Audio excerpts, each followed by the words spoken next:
Sabaidi Pinon. Today is a good day to be alive.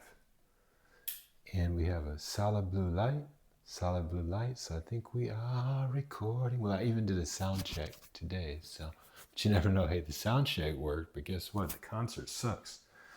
So, yeah, it's a great day to be alive. Why?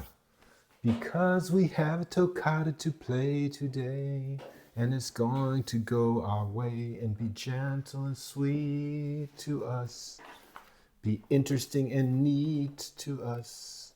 Let's just try it out. It's the last one. We're on the last toccata. And it is not a toe cutter, and I did not make a joke of putting on fake blood on my shoe and saying it was a toccata, because that would be too much work for me to do. This is a Bach reading music channel, not a gimmick having fun channel. Although we do have fun. And today I got the hot brewed coffee without sugar replacer. Ooh, that's hot. Without the sugar replacer and without the cocoa and without the butter. So this is just a straight up black coffee. Ooh, that's good. Okay, so the last toccata. I wonder what the correct pronunciation. Oh, this is a great one. Did you know the pronunciation changes all the time? Yeah.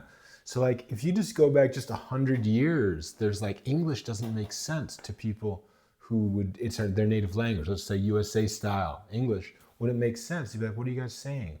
You know, and words are pronounced totally, not totally, very different. They're differently.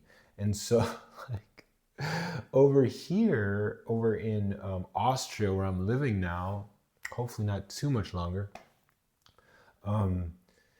they, just because I get tired of, every culture has their pluses and minuses. We could talk about that, but no, I just get tired of a culture after a while because they're minuses, right? Just get to be like, oh, are you kidding me?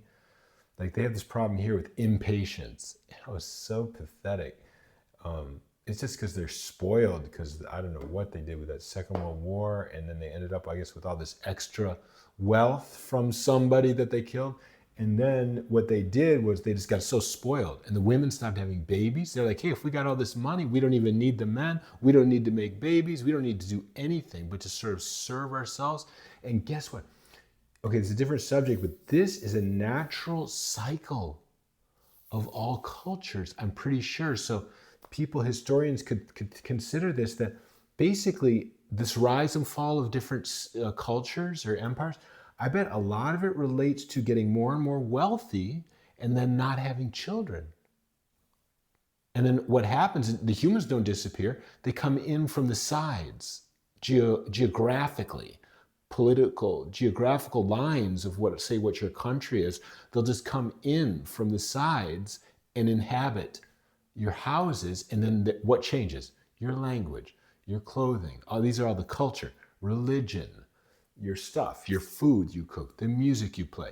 So it just comes in naturally. And that's happening right now in Austria, Germany, Italy. They're having demographic collapse, and the other cultures are coming in, which is good, which is healthy, which is wonderful. So toccata, it's already changing. How did they say it back then? No idea. How did they say it now? Also no idea. It's definitely not toccata, but I'm not sure. So let's just say today we'll say toccata, okay? And maybe that will change too. Now, looking at this set of toccatas, we're on the last one, which would be 916. It says, you're gonna like this. This is the plural of toccata in this language, which is the German language, toccatin. How about that? That just sounds extremely incorrect. Toccatin. That sounds like, toccatin. It sounds like to grow cotton or something. Toccatin. To cotton is like a verb, to cotton, which is to make things out of cotton, is to cotton something. You can take something that's polyester and you can cotton it. That infinitive form of that is to cotton. Okay? So here are the toccatins, And we're on the last one, which as you just saw, and your memory's better than mine, it's 9/16. I'm like that girl, what's her name, Barry, whatever her name is, in that movie where she's just always forgetting. I'm like that, almost. Not that bad. Called The First Date, or she's always having the first date. Barry Hillmore, whatever her name is. She's a great actress. Okay, at any rate, moving on, we have G major. Oh, look at that. So it's going to be like just playing a little, they write this in the beginning just to kind of show you what the piece is. So here's like the table of contents. And so these are the different toccatas from 9:10 to 9:16. And what they do is show you a little excerpt of it, and then they say what's the BWV number of it and what's the page you can find it on. And as you can see, they don't put them in order of BWV. They put them in whatever order they want to. And there's the last one, right? G major? Yeah. And what's the BWV? Can you see it? Oh, it's upside down? Really? No. It's not upside down. It's just sort of backwards, I guess. I don't know. BWV right there. Is that a mirror image? I'm not sure. Who cares, right? Bottom line is play the music. Bottom line is number one, play the music. Number two, don't make so many mistakes. If you need to slow down, do that. But the wrong notes are really abrasive. Number three, put your chin back. You are a human being, and the first rule for humans is love. And the rule of love is in 4 steps, is to listen, then respect what you heard, and then care for. You don't care for on your own terms, you care for based on listening, and then disappear, meaning you're not waiting for thank you. And that same thing applies to loving yourself.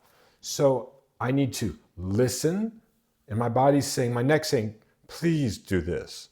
Don't do this. Please do this. I listen. Respect. The number one thing with respect is to not forget, what somebody said. But then there's a deeper subject of respect, means to let it fully come into your heart.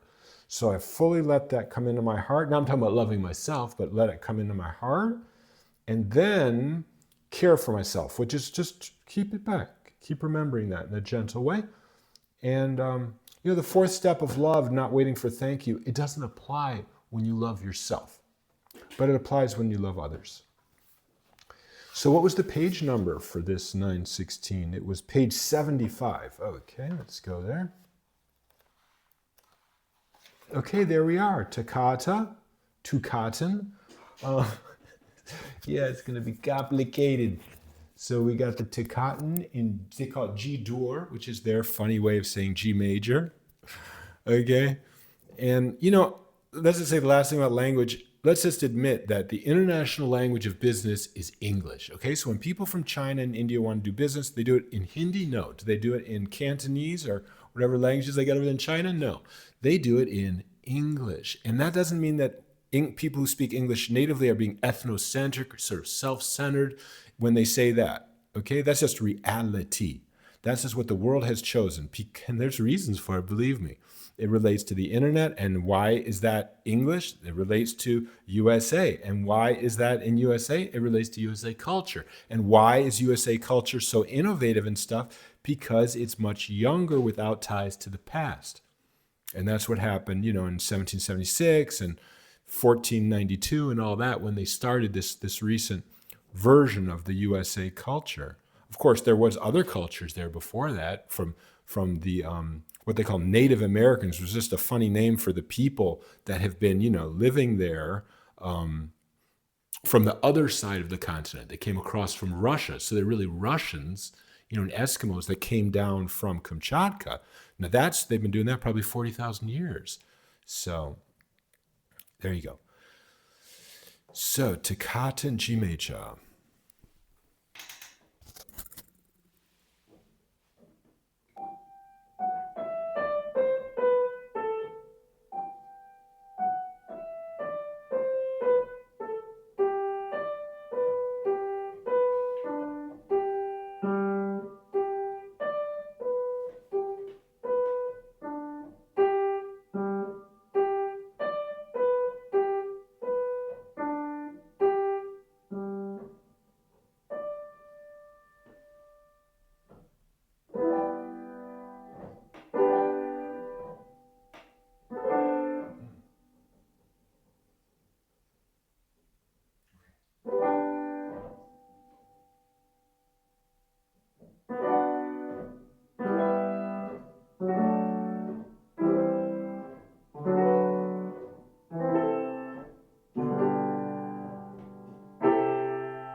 Another one of those endings. I think I screw up a lot of things, but the endings always. So let's hit those last two measures again.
So that ending's such a tour de force of beauty and beautiful ideas. Let's try to do it maybe one more time, just a little bit. I guess you want to play it a little bit faster, of course. I want to, but you know, for that you just make more and more. You, it's all your fault. With that, I just make more and more mistakes. So let's try this last page again. Just, I don't know, find some balance between playing a little bit quick here or there, maybe, and just trying to stop making mistakes there. But I'm just going to play a little slower, honestly, because I want to just hear it, you know, just see, you know, the way he lines up the notes. This is so crystalline and geometric and beautiful and elegant and creative and innovative. It's just the thirds and the sixths. I get that, but I mean, come on, this guy's like, let's hear you do it. You know what I'm saying? So there's somebody else write this stuff. I mean, you can just do something sort of like contrived, but it's not this. So that's because this is mind music. It's not contrived, like based on something non-musical, like physical. What I just did is based on physical kind of, you know, movement. This is based on the sound, the music, which those four things: the timbre, the rhythm, the melody, and the harmony.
So from here.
So that was correct. That was correct. Let's play that one measure again. It's interesting how he plays the major seventh there. The C major seventh. He's basically getting into that.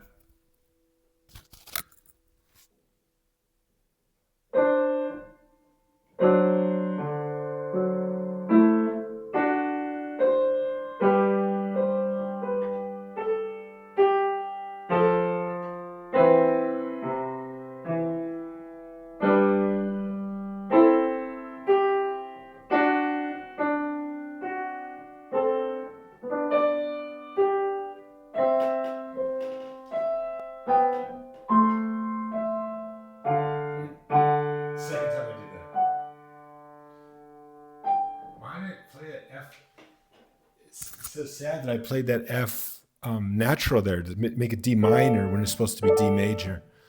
And I played that same mistake actually the first time I read it. So it's really interesting how the brain works. Like why? This whole time we've been playing F sharp. You know what I'm saying? There's very rarely that we do F natural in this whole piece. And yet I do it right there. So that's definitely a question.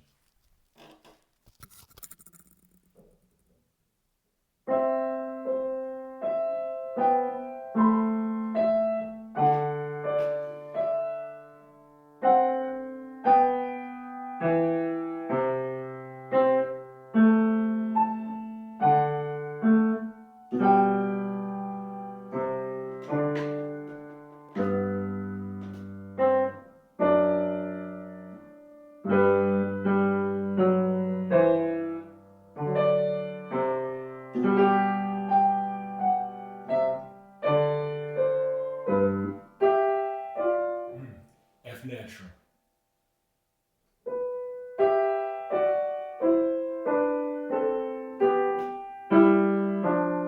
F natural.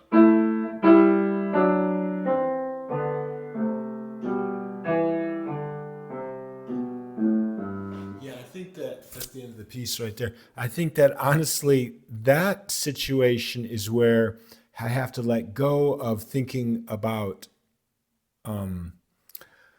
individual sharps and flats. Like, oh, this piece is in G major, so F sharp. And you have to kind of let go of that, I think, and just more see the chords, the tonalities. So here it's like I should have been seeing G major like in my brain, kind of like projected out onto the notes. I mean, the keyboard itself kind of. So I should be seeing where the fingers are coming down, is seeing this G major. So there's no question that that's a F sharp right there.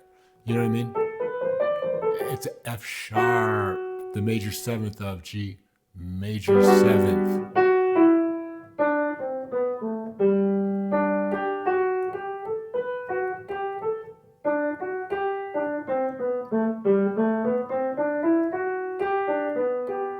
Now let's play this again and think about that.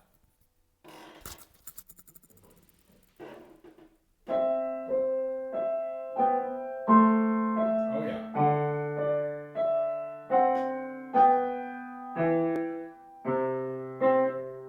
That's so creative.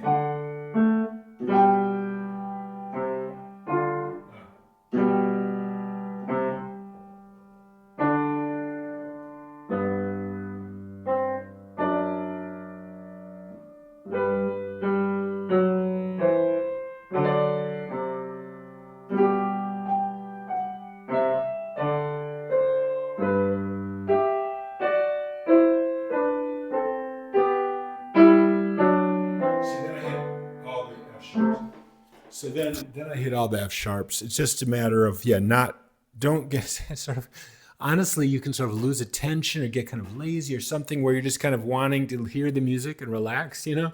But in fact, if you do that, one of those F sharps will bite you.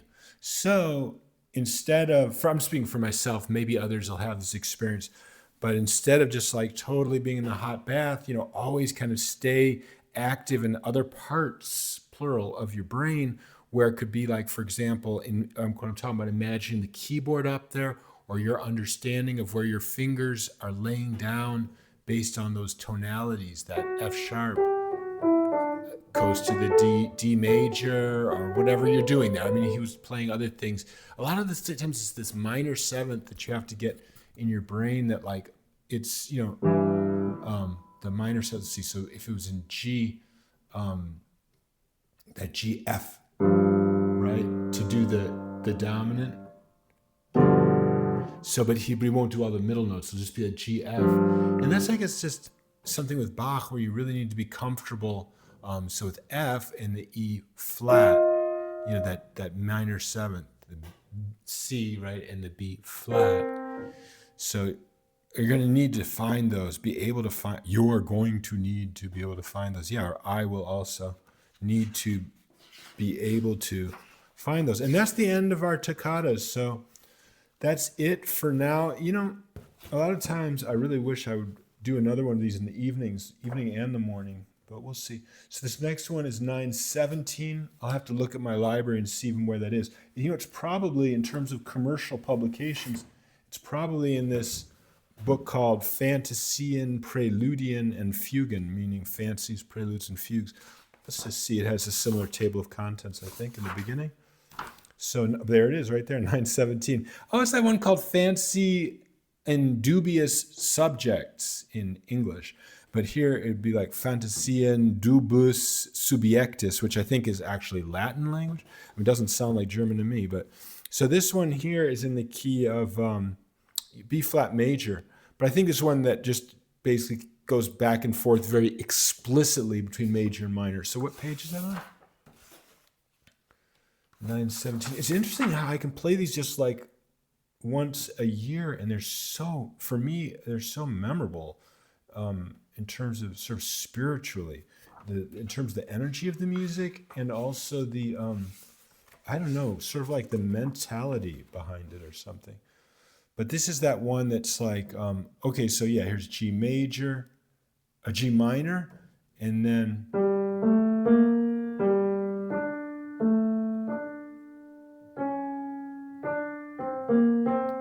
Well, let's just play a little bit of it for fun here. I don't see that major minor thing right away, but I think it's coming in. Let's see.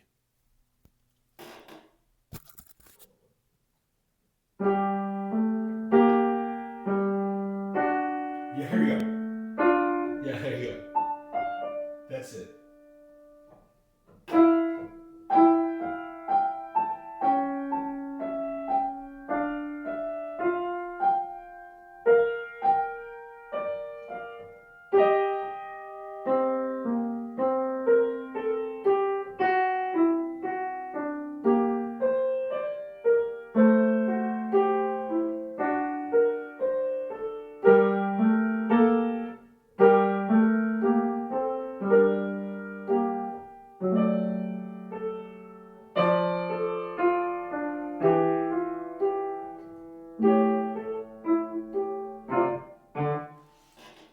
Okay, so I don't know about you, but why is it so deeply connected to our human experience? And I'm not the first person, right, to feel this way about this music. This is like, there's that book called like Goethe, Escher, Bach or something. So I never read the book, but I've heard the title and definitely rings in my brain. It's like, why are you grouping these three people? You know, Goethe, I think was a poet, and then Escher was the person that drew a lot with pencil, and then Bach. It's like, really? What is that about? I should read the book. Well, maybe I shouldn't. You know, I never did, never do. Keep a perfect record, right? I'm not a book reader. But this Bach, I'll read the book, you know. And by the way, why does it Bach Buch? Because that's how they say book, you know, in his language back in the day. Well, I guess that's it for right now. I'll look forward to playing this one with you. Maybe we'll play it this evening. Why not? You know, I like to try to take a little break too, because I don't just like get too. Because this is such an interesting channel, because guess what? This is not performance, this is pedagogy. This is learning to read, me learning to read and being very open about the fact that I make a lot of mistakes and have to play so slow. It's about me as a 57-year-old sharing a 4-year-old's experience of learning to read. I originally thought of this to do this for my daughter, so that she'd see an example of how someone, you know, learns by making mistakes, by doing and making the mistakes. So as she learned to read, you know, her languages, she speaks, you know, fluent Russian, English, and German. Not because she's a genius, but because she's like, doesn't have that fear of failure and that fear of rejection so much. Of course, now she's like 12, so she's just going to be getting into that, needing to strengthen that muscle of self-confidence. But at any rate, what I wanted to say about this piece here is that, what I wanted to say about this channel is that it's such an interesting balance between pedagogy and some performance of essentially pedagogy, of learning or teaching. So I'm like teaching myself, and we're making that into a performance. So I was getting back into the tempo of that, like how much then do you really want to do? Well, honestly, you don't want to do too much, because then it turns into just pure pedagogy and it's not going to be interesting to watch. You don't want to do too little, then it turns into performance. See what I'm saying? If you just like play the piece, let's say you're reading 10 pieces. So you read and I've done this before with this channel. You just like read the 10 pieces and you don't feel like making the video because of fear of failure, fear of rejection. Say the piece is something very, very, very, very, very, very difficult to read, like a piece in 7 sharps or 7 flats or something like that from the WTC books. And so I remember at one point in there, I just kept reading forwards like 10 pieces or 15 pieces, then come back. So I wouldn't like repeat the piece like over and over, but I literally probably played it 3 or 4 times, 5 times, like reading the whole book. I mean, I was in the middle of the book with this one, and right, so it was probably like F sharp major, something in the middle. And, you know, in the middle of the book, but no, you know what it was? It was the E flat. It was the one where the prelude's in D sharp and the fugue's in E flat, right? And it's just like, you're going to make me perform, you know, reading this because it's just insanely difficult. So it's very early in the piece, but I read the whole book to the end and then go back until my brother said, you know, Tom, you haven't recorded anything in a while. What's going on? What's wrong with you? Did you die?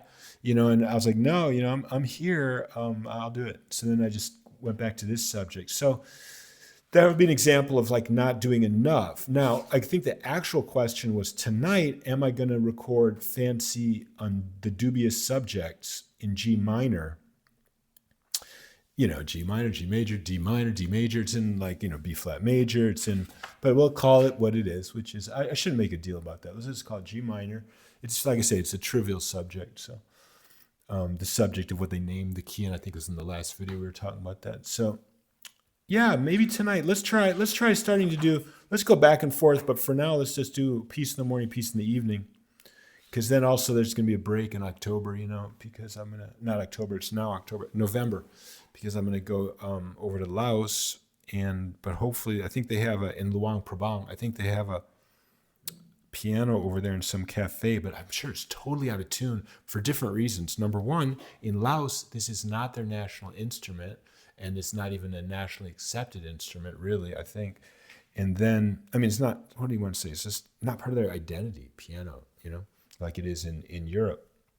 So there's no piano tuners, number one. I mean, almost maybe none, maybe 0.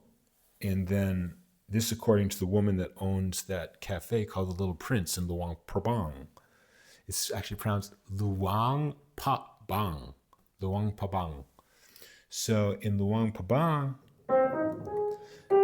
but I am going to bring this lavalier system and the old cell phone, which should be able to make a recording over there. So that would be weird. But if it's really out of tune, I definitely won't, you know, record it because I don't enjoy that if it's like totally out of tune. All right, that's it for today, everyone. Enjoy, go play, have a nice day.